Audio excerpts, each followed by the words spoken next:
Hi fellow hobbyists, Brendan here with Privateer Press. Last time we made our model more durable by pinning the joints. Today, I'm going to be showing you how to assemble some custom bases for your models. So let's get started. And the tools I'll be using today to make my bases is a P3 hobby knife, P3 putty to lay down the foundation, two 40mm bases, some pieces of plastic that will serve as scrap metal, some P3 superglue, pine bark nuggets that will work as the rock formations, and some gravel that will be my ballast for the ground. So the first step is going to be mixing together equal parts brown and gray putty. I'm going to do this by ripping off all the plastic, dipping it in some water real quick, and then just mushing it together until it's ready. That's about right.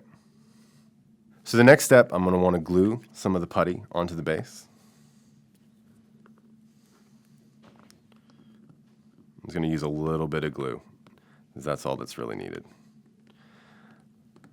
And I'm going to wet my fingertips, and I'm going to sculpt the putty onto the base. And this is going to allow me to form a little volume and geometry to give it more of a natural look once I put on the ballast as the gravel. This is also going to make it easy to adhere the pine bark nuggets to the base, giving it a better surface to kind of mold itself around. And I'm going to do that on both of the bases. So once I have the volume of my ground a little better mapped out with the putty, I'm going to pick which pine bark nuggets I want to use. When I choose these, I'm kind of trying to keep in mind the footprint of the model and how it's going to be composed on the base itself. I'm selecting bigger chunks that I know that the footprint of the model I have in mind will fit on, and I'll just pin it directly on top. Once I've chosen which ones I want and how I want to put it on the base, I'll just put down some glue and then I'll just smush it in. And this is one good thing about the putty, is it's going to enable the pine bark to set better and glue more securely. But that's looking good. Once these are glued down, just wait for them to dry. While I was waiting for these to dry, I went ahead and cut some small bits off of the pieces of plastic. These will serve as little pieces of scrap that may be ejected from a warjack and landed in the ground. And now I'm just going to choose one of these bases and kind of get an idea of where I want to put them. I'm not going to put all of them on it, but I'll just get a better sense of the composition of the overall piece. I think that'll look good right about there. So I'm going to go ahead and just apply some glue.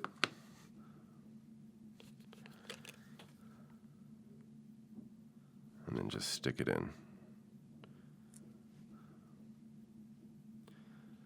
I don't want to overdo it because I know I'll be adding some grass tufts and some flock. So I want to make sure there'll be room for that left over. But I'm also going to add one more piece, I think to the back here, just to give it more ambiance. I think I want to put it there.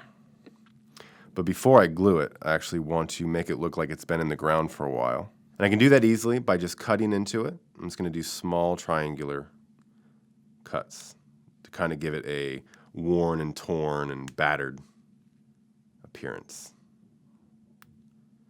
There, that's good. And now that I kind of trimmed it up a little bit, I'll go ahead and glue it. So I already decided where it'll be. It's right there in the back. All right. And the areas I've actually chosen for these to be placed in is just to kind of give a better idea. Whatever angle you look at it from, you'll know off the bat that there's some scrap on it. And that'll benefit the overall appearance of the finished base and help fit it in theme. I put a couple pieces in now. I'm happy with it. And we're going to move on to the next step. So while I waited for my putty to dry, I went ahead and got some white school glue, which is also PVA glue, or you could get some wood glue. That would also work. So what I'm going to do here is I'm going to just brush it on to where I want the gravel to be. I don't mind about being too messy because this is a natural setting and a natural base. So I'm okay if the dirt kind of goes all over the place a little bit. I can clean it up later if I don't like it. You can use any brush for this. Just make sure you clean it up so the glue doesn't dry. I'm going to go ahead and make sure I get it in all the areas that the dirt would have built up.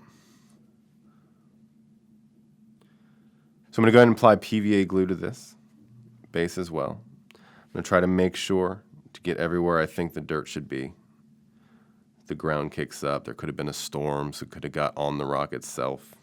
I mean, this is really where your composition comes in. I'm going to clean it off my finger. I'm a little messy.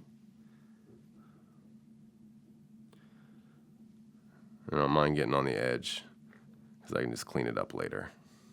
I'm actually going to go ahead and put some gravel on the rock as well, keeping in mind where I know the footprint of the model is going to be, so it doesn't make it hard to drill into the rock or anything later. And then I'm going to go ahead and dip it in my gravel.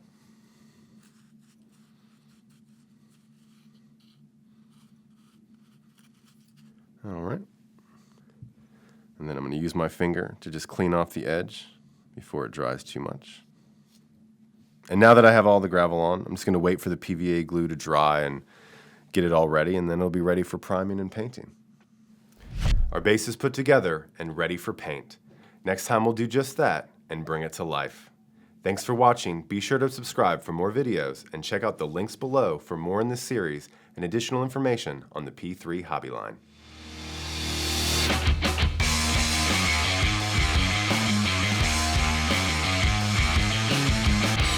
Great. I could just giggle the rest of the day if I stay in this mind.